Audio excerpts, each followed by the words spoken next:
the questions around like, don't we have to work through things? I mean, I know some of this comes into the who's here to do it, that type of thing, the doership conversation. But if I think I hear commonly like this can feel kind of like bypassing, or even just what you'd say about like how in a in a holiday, like how stuff gets done. Yes, and many people have a lot of very deep trauma. I'm sure some people on this call do, and everyone has some trauma, but some people have a lot of really deep trauma, and I'm very respectful of that completely. But we've spent our whole life working through things, haven't we? With therapies and psychologies and shadow works and meditation, always trying to work through our issues. And that's fine. It has to be done. It has to be done. But at some point, some people have done enough of that and gotten some semblance of health that they're ready to see something else. And that is, what about you is already free of all of it? What about you is already free of all of it? And that's what we see in a holiday. Does that mean all of the things of the body mind get automatically worked out? No, it doesn't. And so what I say is, and and again, it's different for everyone. I can't really make a cookie cutter response because people have different responses. I've worked with people with a lot of trauma. Some of them, by doing this work and being devoted to truth, have really seen a huge resolution to their trauma because they've already spent their whole life dealing with their trauma. And some others, it hasn't so much, and then they need to go back and do some therapeutic work of some sort or another. And I fully respect this, completely. But what I want to show you when it's not bypassing is what is already now free of everything. And that's you, your essential being, that which has been here your whole life. Because the recognition that we have now, I think it was Ellen, was it Ellen who was saying, who was saying that she recognized, yeah, Ellen, that I've recognized this has been here my whole life, right? That was Ellen. Guess what? When you Yes, came out it of the was. womb, yes, Ellen, when you came out of the womb, before all of the traumas happened in your life, you were free. You didn't know you were free then, so you weren't enlightened, but your essential nature was pure and stainless. And then all of the traumas and everything were added onto you. But as you recognize, you haven't changed. You're still that, aren't you? I'm still that. So what we recognize now is what we've always been, even before any of the traumas happened. And that's why Jesus says to enter the kingdom of heaven, you must once again be as a small child, which you already are. That's the good news.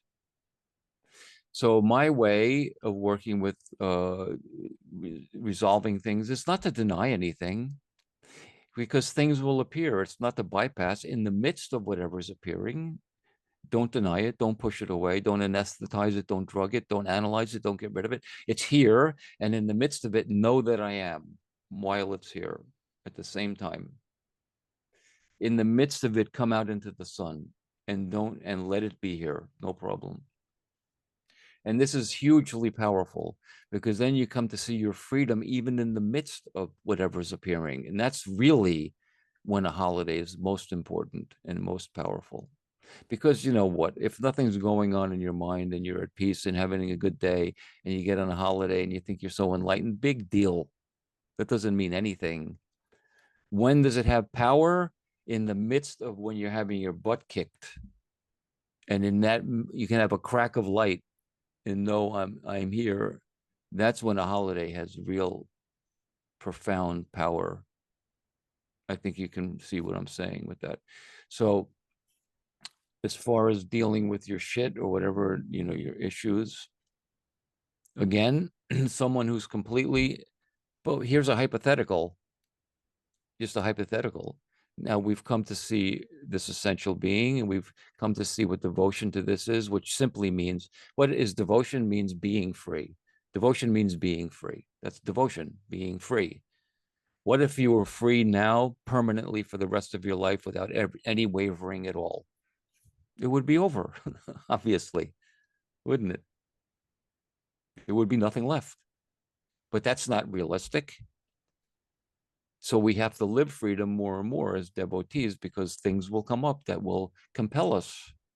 And when those things come up that compel us, we can either attend to those and fall for that siren and crash on the rocky shore, or we can have a holiday and notice something else while it's appearing. And that's how I speak about that, Amy. Does that answer what your question was? Yeah, no, that's really helpful. I just know that those are really common questions, and we're Yeah. so in a culture, in a world where it's just like everything is about contracting further to fix a contraction.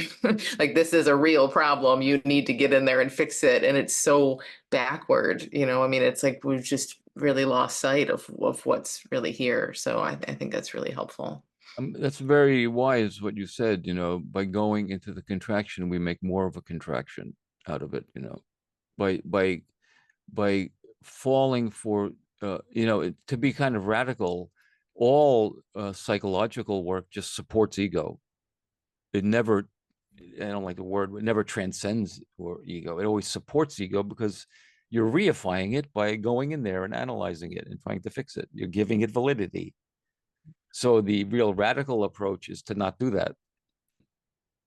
So uh, so going into those things to fix them is a contraction around the ego. Of course it is.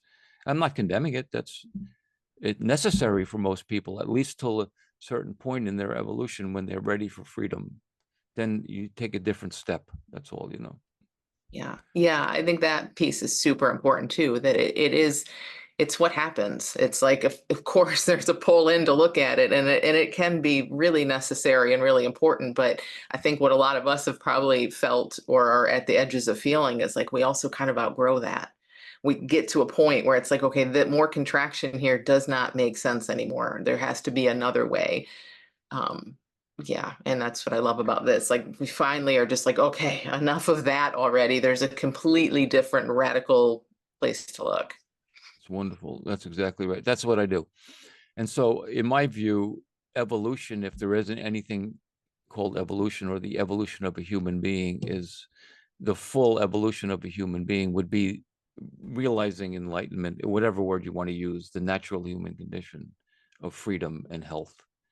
That's if there's anything called the evolution of a human life, to me, that's what it is. And but evolution implies going through whatever you have to go through, whether it's your psychological path or your spiritual path or your philosophical path. Those are all valid. They all have to be gone through until the time comes when we're ready for nothing, simply to be.